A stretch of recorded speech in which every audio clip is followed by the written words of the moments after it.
Today on Blue 58, the Packers gave us a good example of how valuable running backs can be in 2023, but no position group has a murkier outlook for 2024. How will the Packers running backs shake out over the next few months? Blue 58! Hello and welcome to another episode of Blue 58, the one and only podcast of thepowersweep.com. I am your host, John Meerdink, and I'm happy to be with you here for another episode. I'm excited to talk running backs today because there are a few positions that feel more like football to me than the running backs. It's an easy position to get excited about. It's an easy position to see the impact of, if we can end a sentence with a preposition there, I guess it didn't, but close enough. It's an exciting position, and I've always loved running backs. Back when I first started playing football in junior high, I harbored dreams of being a great running back because, you watch the great ones play, and it's easy to project yourself into that role. You can pretend to be a quarterback. You can pretend to be a running back a lot easier than you can pretend to be, say, a great defensive back or something like that. So young me always wanted to be a running back. We'll get to running backs here in a second. I wanted to talk about the Super Bowl for a second here before we talk about Packers-specific stuff. I didn't watch the whole game, but I tuned in apparently right for the really crucial parts of the game. The first play of the game I actually was able to see was the 49ers third and 4 play right after the 2-minute warning. From there, of course, the Chiefs kind of take over, end up winning in overtime. An exciting finish to what overall seemed like a relatively unexciting game. Excited if your team is involved, but in terms of the great Super Bowls in history, I don't think this is going to be remembered as one of them. But my big thought coming away from the Super Bowl is that a lot of football strategy can really be summarized by the idea that you're just trying to solve problems by gathering as much information as possible or having as much information as possible at your disposal before you have to make real decisions. The decision the 49ers made to start overtime is what got me thinking along these lines.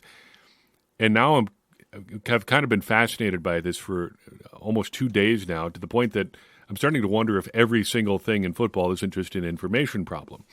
So the 49ers choose to take the ball first to start overtime. And analytically, that's more sound than I would have guessed. I would have thought that having the ball second would be a distinct statistical advantage, but actually there's just an ever so slight edge to having the ball first. But even if it doesn't change your win percentage that much, I think Kansas City comes out with an advantage here because they just have more information than San Francisco does by the time they finally get the ball.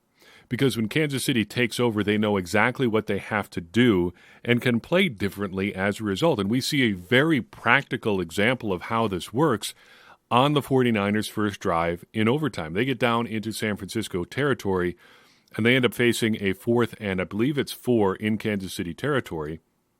They ultimately elect to kick, forcing the Chiefs to either match or give them the opportunity to go ahead with the touchdown, or San Francisco can win by stopping Kansas City there. If San Francisco knows that Kansas City is going to score a touchdown, they can go for it on 4th and prevent them from doing that. But maybe get a touchdown themselves, maybe just get a better shot at a field goal, maybe even you go for it and get stopped. San Francisco has to drive a long way. Maybe you just get the ball back, and then you can go down and score. Then whatever score happens wins the game. But they didn't know what Kansas City was going to do and had to kick as a result. Their lack of information changed their decision-making process. But as you pull on this thread a little bit more, I think there are more examples of football essentially just being about information. Look at the Chiefs' game-winning touchdown for one example there. They've got, I think, what amounts to trips on the right side of the formation, but McCole Hardman is initially out much wider. He motions inside, so he goes from being the far outside guy on that formation to inside, but then he ends up running a route to the flat. And Tony Romo actually explained it pretty well on the broadcast there, even if he jumped over the exciting moment of the Chiefs winning the Super Bowl a little bit. But he explained pretty quickly and concisely that what's happening on that play is Hardman's motion changed the responsibilities of the defensive back on that side of the field if they're in man-to-man coverage, and it turned out that they were. So he's now got to take the outside man on the formation because Hardman motioned inside, but Hardman ends up being the outside guy on the actual route, and there's nobody there to cover him because the guy is just following the rules. So, of course, Patrick Mahomes knows all this. He knows that if they motion a guy in a certain way, if they respond in a certain way, he knows the coverage that they have, and he knows that Hardman's going to be open. He makes the play and does it. There are many, many examples of how motion identifies things for opposing quarterbacks or allows defenses to respond, and then the offense knows what they're going to do. But that's information gathering too. You see this a lot in the way that coverages work with the middle of field open and middle of field closed stuff, pre-snap and post-snap. One of the defensive trends in the league right now is to show one look prior to the ball being snapped, and then you rotate into a different thing post-snap. So a good example is cover two, like we talked about a couple episodes ago. You show pre-snap that you've got two safeties deep. The quarterback sits there and thinks, okay, we're in cover two here. There's going to be two safeties deep. But then after the snap of the ball, one of those safeties drops down. Suddenly you're in a single high look, maybe with two cornerbacks going deep on the outside. You're in a cover three look or something like that. You go very quickly from middle of the field open to middle of the field closed. That's a change in the information that you have available. And a big part of the reason that happens in the NFL now is because of a lot of the play action that's prominent in these Shanahan tree offenses. If you are running play action, there's a part of the time when you have the ball as a quarterback where you have your back to the line of scrimmage and thus your back to the secondary as well. If you get post-snap motion as you're carrying out that play-action fake, suddenly you turn back to look downfield and things look completely different than you thought they did pre-snap. Suddenly, you thought they were going to be in a two-deep look. It's suddenly a one-deep or three-deep kind of look. That is all about information and changing how you gather and process information.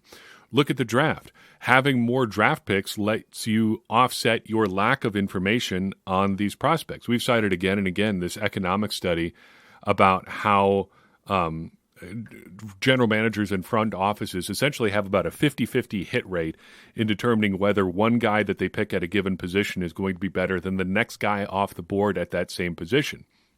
You just don't have that high of a hit rate, and if you're going better than that, you are a fantastic GM. But it's essentially a coin flip. Whether one wide receiver you take at, say, pick number 50 is better than the next wide receiver who went off the board after him. It just, generally speaking, is about a coin flip. But having more draft picks lets you offset that lack of information a little bit by just hedging your bets. What is my point in all this? I just want to say that this is worth remembering, that a lot of football just comes down to gathering and acting on information, and having more information is almost always going to be a good thing. We talk about good process versus bad process.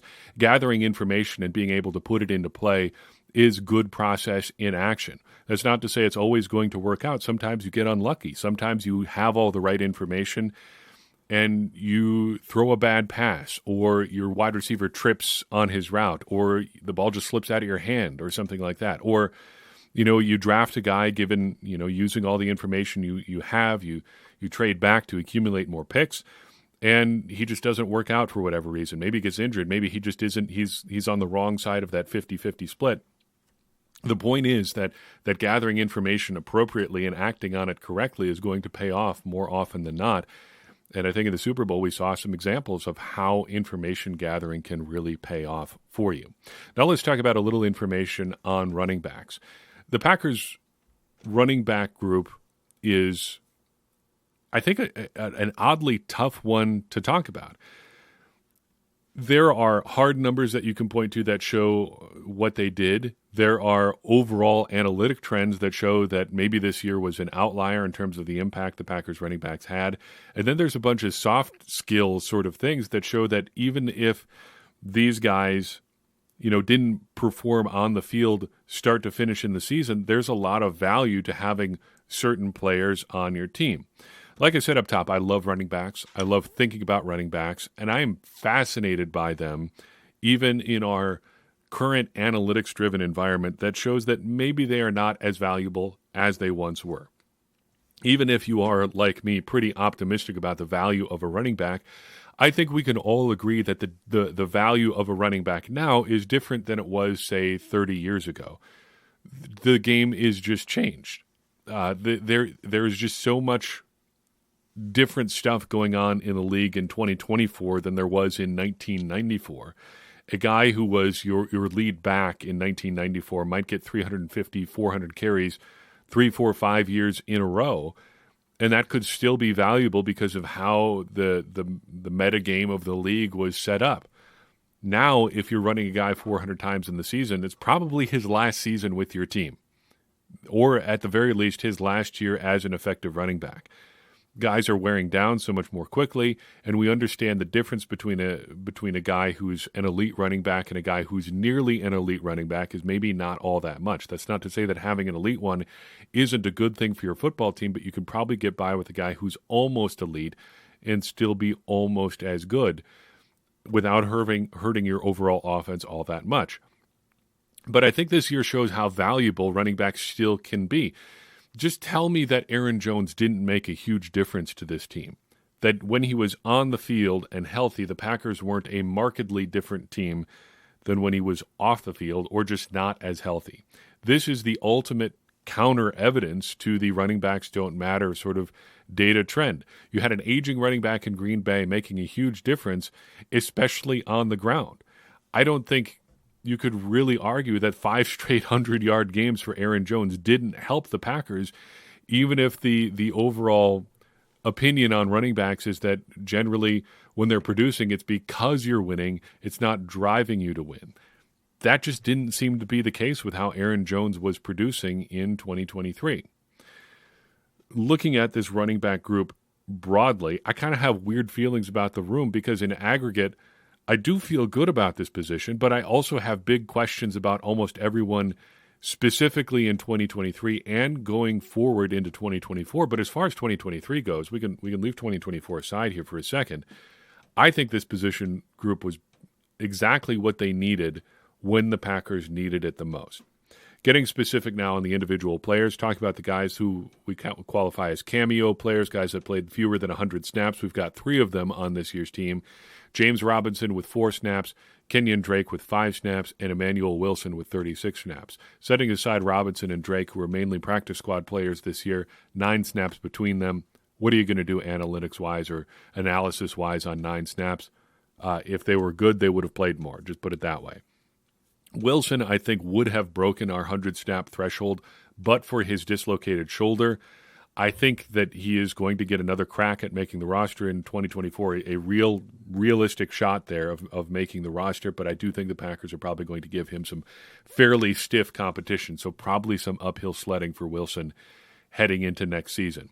Other than that, I don't really have anything to add about any of these guys, other than one interesting tidbit here. Between Robinson and Drake and A.J. Dillon and Aaron Jones, the Packers had 4 guys on their 53-man roster at points this year who each had rushed for more than 800 yards in an NFL season, but none of them broke that threshold this year.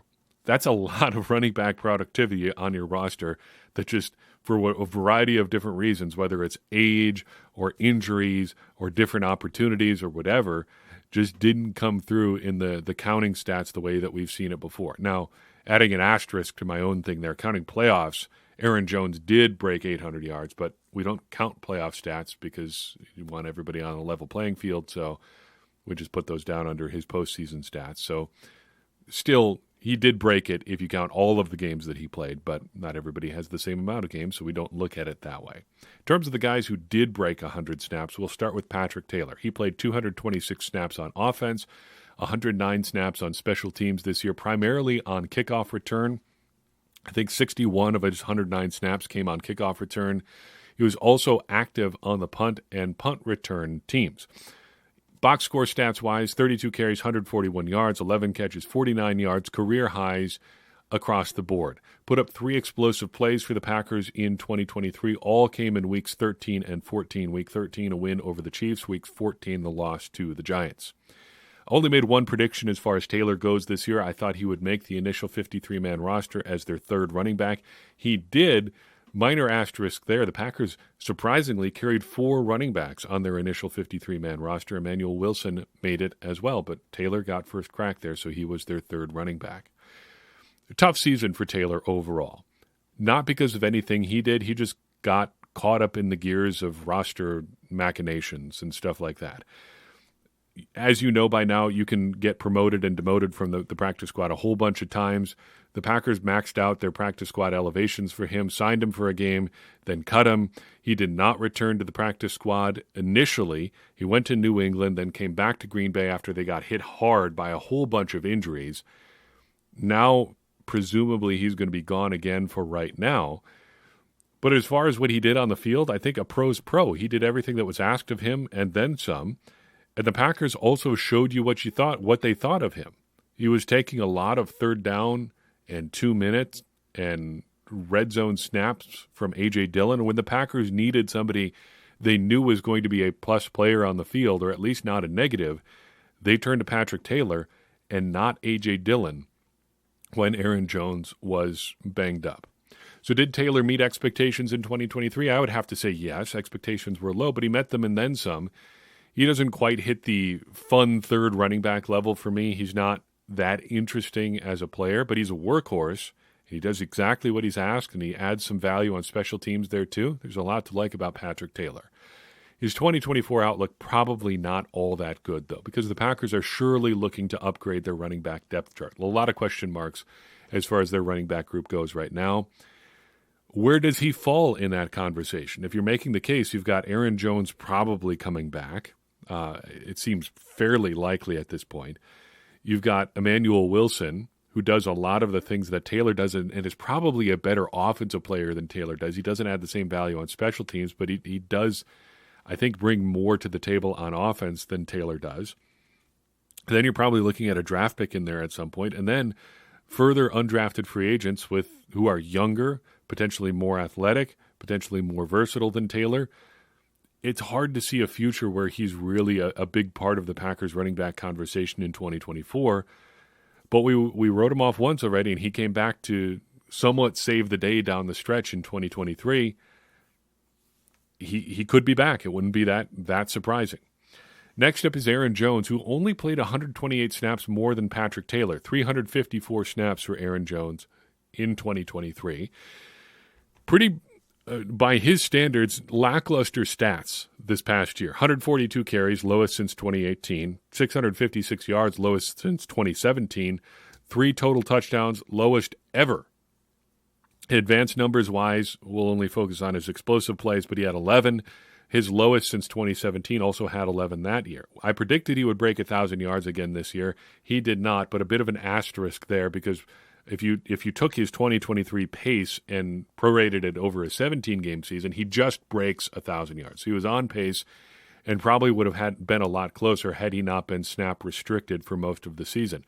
And that kind of is the rub on Jones in 2023 because I think this is the kind of year where however long from now when you're sitting down talking with your buddies about football and about how Aaron Jones played this year, if you have specific talks like that with your friends, I don't. That may be a reason that I don't have an opportunity to have a lot of these discussions.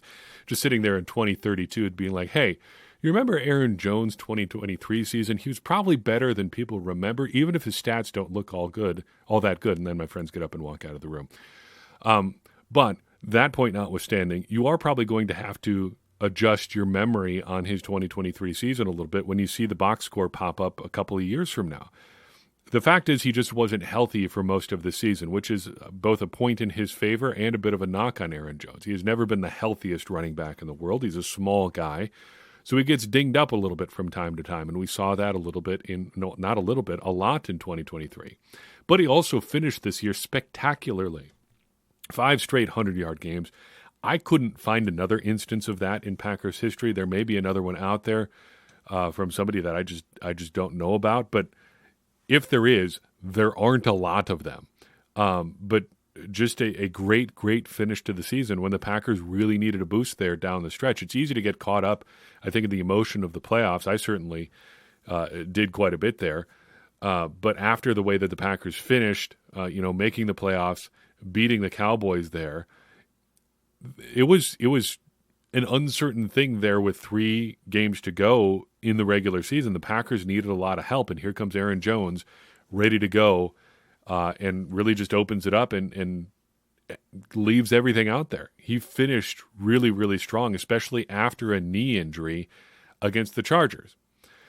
This all leads to kind of a tricky question for Jones. Did he meet our expectations in 2023? I think it's a trickier question than I want to say immediately, because my knee-jerk answer is an instant yes, but there's a part of me that wants to push back a little bit because he was injured a lot. There were games where he was healthy, and then there were games where he was limited, and then there was games he just wasn't out there, just was not on the field a whole lot in 2023. But I think winning out for me is the fact that he was so important when he was on the field, and even more important in some ways when he was off it as well. I mean, we all saw what he did against the Bears and then down the stretch the last 5 games of the season, including playoffs there. But look at his off-field impact, something that I think is overrated a lot, but you also got to listen to the guys on the field. I mean, there's a lot of, I think, outside looking in perspectives as fans where we want guys to be an impact off the field. We want them to be this mentor role to young players.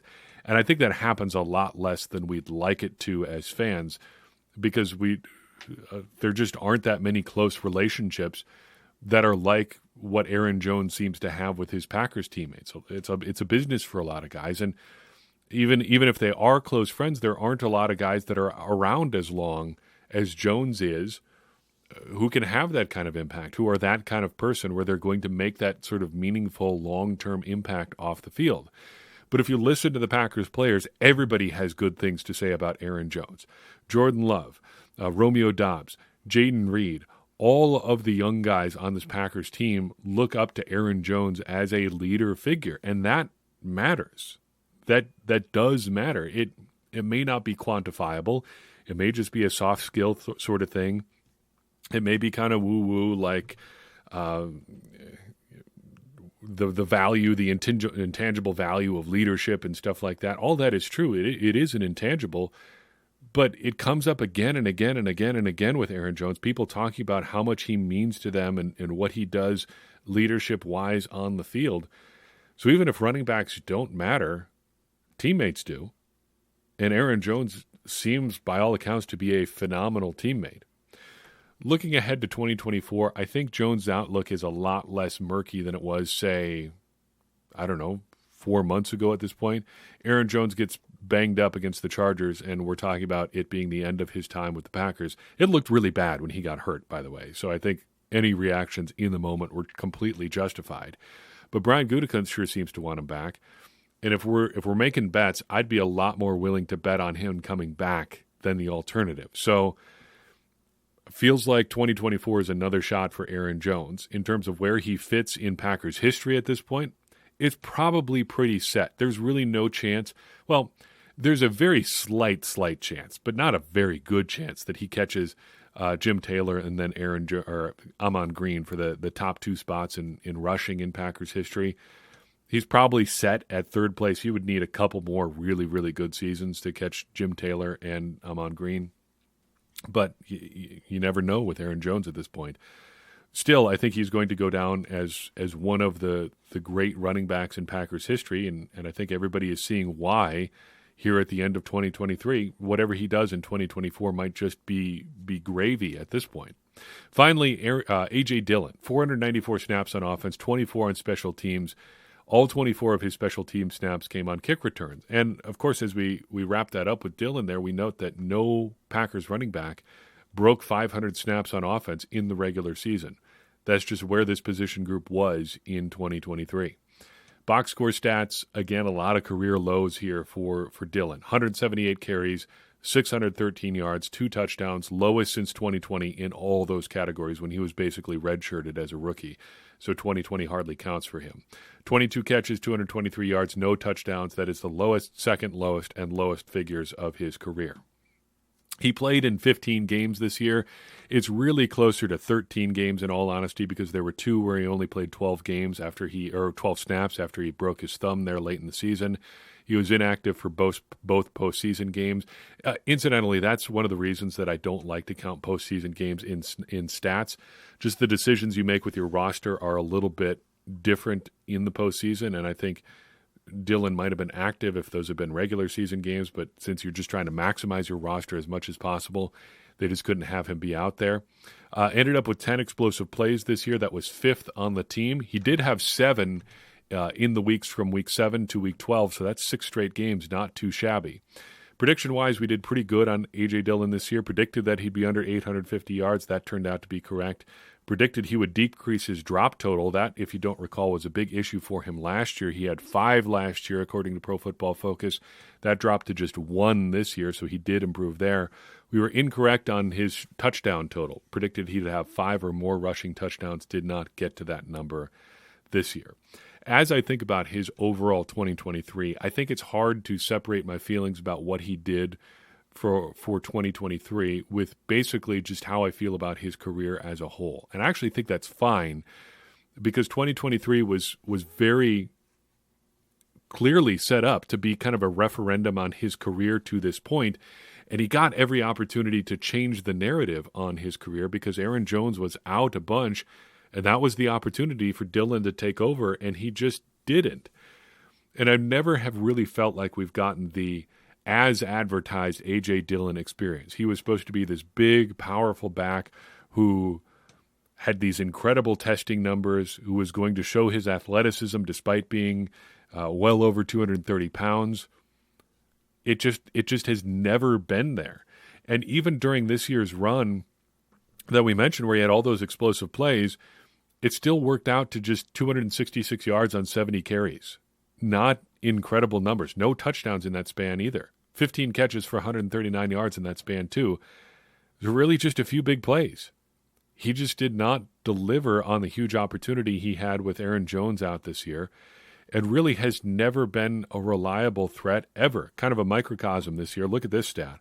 He had more games this year where he rushed for an average of 3 yards per carry or less on double-digit carries than ones where he ran for 4 yards or more per carry on double-digit carries. So it was more likely this year that when you fed A.J. Dillon the ball a bunch, he was going to be averaging less than 3 yards per than he would be averaging more than 4 yards per. Just was not a very productive player for the Packers in a year where he really needed it, and the Packers needed it from him too. It's really hard to say that he met any kind of expectations this year. I don't even know what the expectations are for A.J. Dillon at this point. Just kind of be a solid number 2 back. He was in spurts at times, but here we are again trying to justify A.J. Dillon's 2023, and I think that tells you all you really need to know.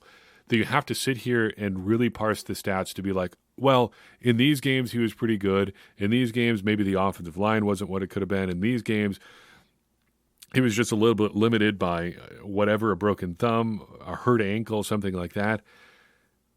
It's just, I think we just need to move past that. He just has not been what he should have been as a second-round pick. And that 2020 draft just is not the draft that you hope for when the Packers are in a title window. Now, we have said that from the get-go that if Jordan Love was good, it's kind of a wash, and that is kind of true because Love being good now sets the Packers up for however long he continues to be a good quarterback. But I think we also have to point out that the Packers got essentially nothing from their 2020 and 2021 draft classes in a window where they were competing for titles. Like, you can say that maybe a rookie doesn't make that big of a difference, but how about however many draft picks it was and no impact players for that 2-year window? Like, I know rookies aren't going to have that big of an impact, but they got practically nothing from those classes when they needed them to come in and have an impact right away. And, maybe you shouldn't count on rookies to have a big impact, but I think the 2023 class kind of puts to rest the notion that they can't, because the Packers had a bunch of rookies in this class that had a big, big impact. As far as where this goes for Dillon in 2024, I am not optimistic, but I think there is a future where he's back with the Packers. Re-signing A.J. Dillon probably at a pretty affordable deal considering what he produced in 2023, is little more than hedging your bets against getting a guy in the draft. I don't think you're really looking for A.J. Dillon to suddenly in year 5 become the guy that you hoped he would be. Even the guy that he is to this point, I don't. It's a hard sell to re-sign him, but even if I wouldn't do it, it would not surprise me just if they wanted to hedge a little bit and say, look, we know this guy knows the offense. He can do all the things that we want him to do. Even if it's not perfect, we'll just stick with him for one more season while we get whoever we get in the draft. And in case we don't, at least we've got A.J. Dillon that we can try again in 2024. Again, I wouldn't do that, but it wouldn't surprise me. They've kept guys around a year past their, the date when you should move on anyway. Kevin King is probably the best example of that. They re-signed him after the 2020 season and just said, hey, let's have one more year of that, and it turned out to not be great again.